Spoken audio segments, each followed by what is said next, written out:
গণমাধ্যমে যেই মালিকানার বিষয়টা আসছে আমরা এটা সমর্থন করি যে মালিকানার বিষয়টা সুস্পষ্ট হওয়া উচিত।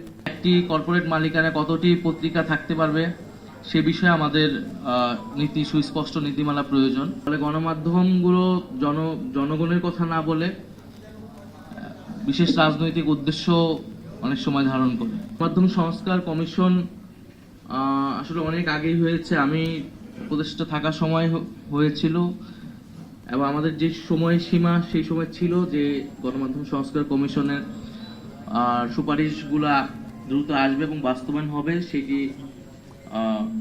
অনাকাঙ্ক্ষিতভাবে অনেক দেরি করছে।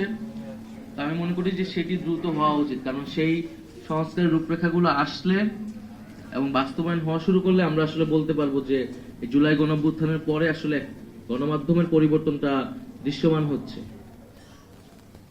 গণমাধ্যমে যেই মালিকানার বিষয়টা আসছে আমরা এটা সমর্থন করি যে মালিকানার বিষয়টা সুস্পষ্ট হওয়া উচিত, কারণ বিভিন্ন কর্পোরেট মালিকানা কোনো একটি গোষ্ঠী বা বিভিন্ন কায়েমি স্বার্থে গণমাধ্যমকে ব্যবহার করার সুযোগ পায়।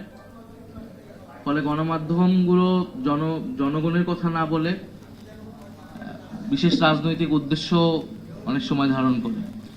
সে জায়গায় রাজনৈতিক দলগুলোকে যেরকম তাদের অর্থনৈতিক স্বচ্ছতার জন্য এই সময়ে অ্যাকাউন্টেবল করা হচ্ছে, আমাদেরকে অ্যাকাউন্টেবল করা হচ্ছে, একইভাবে মিডিয়ার যে আয়ের গণমাধ্যমে যে বিনিয়োগের উৎস মালিকানা, একটি কর্পোরেট মালিকানা কতটি পত্রিকা থাকতে পারবে সে বিষয়ে আমাদের নীতি সুস্পষ্ট নীতিমালা প্রয়োজন। এবং বিগত 16 বছরে বিশেষত ইলেকট্রনিক মিডিয়ার ক্ষেত্রে মিডিয়ার বিকাশটা বিগত 16 বছরে হয়েছে এবং প্রচুর ইলেকট্রনিক মিডিয়া ছাড়পত্র পেয়েছে, লাইসেন্স পেয়েছে।